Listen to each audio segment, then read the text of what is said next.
How old were you when you got in your first fight? I was probably about 8. Do you remember? Yeah. So real fight where like it's too mad. It's over anger. Yeah. So I'd gotten in one bad, and then the next day I had lazy eye when I was a kid, so I had an eye patch on. So I think in the first 5 days of school I was in like 5 fights, and I told my mother I'm gonna come home and join the circus.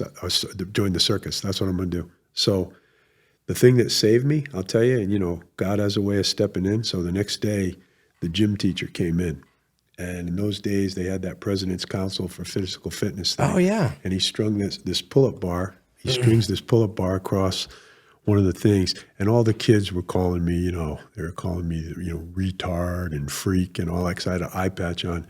And so I remember we all lined up in alphabetical order. I was number 9. I still remember that. I'd never done a pull-up ever.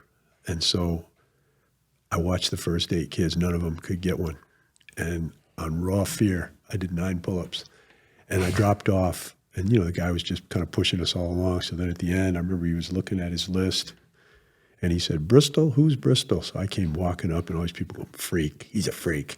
And he said, Bristol, shake my hand. You're the strongest person in the class. So I shook hands. He goes, no, Bristol, don't shake it slow and soft. Shake it hard. And he said, your word is your bond and your handshake is your signature. So up until then, I had been telling my mom, I don't want to be in school. I don't want any part of it. Right. But I came home that night and I said, if my uncle would put a pull-up bar up there, I'll do those pull-ups. And and those are the kind of things that save you. But, violence, playground violence it's not really violence. It's finding your place in the circle. Absolutely. And holding your place in the circle. That's what I believe.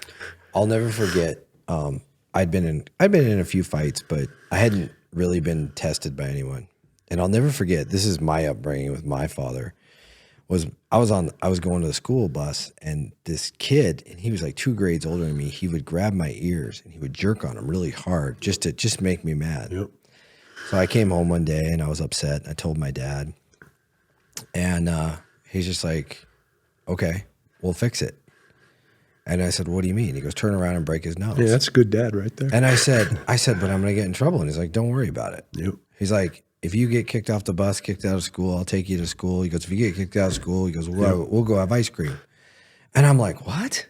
So, totally blew my mind, because I was, he wasn't the sheriff yet, but he was a deputy sheriff. Yep. You don't do that, right? You know, and I'm thinking your whole world of right versus wrong. So next day I got on the bus, and I'll never forget the anxiety I had. I had just terrible anxiety because I couldn't let my dad down. Sure. So I had to do what I had to do. Yeah, man. And I turned around and I throttled that kid, and blood came out of his nose. And I'll never forget, her name was Mrs. Terpstra, and she was our bus driver, and she was mean. Yep. And she just looked up in the window and smiled, and we kept on driving. Yeah, Not another word was said. You know what? You gotta love that. You gotta love that. That was that's what I grew up. That's how we grew up. We got in fights on school, and they'd get mad. We'd be in a total Donnybrook getting after it. But during that, we said a couple of curse words. So I had to go sit in the principal's office for 3 days and write, I will not swear in school until my hand was tired. Yep. And that was my penance. Yep. And I was done. I was like, get back to class. Yep.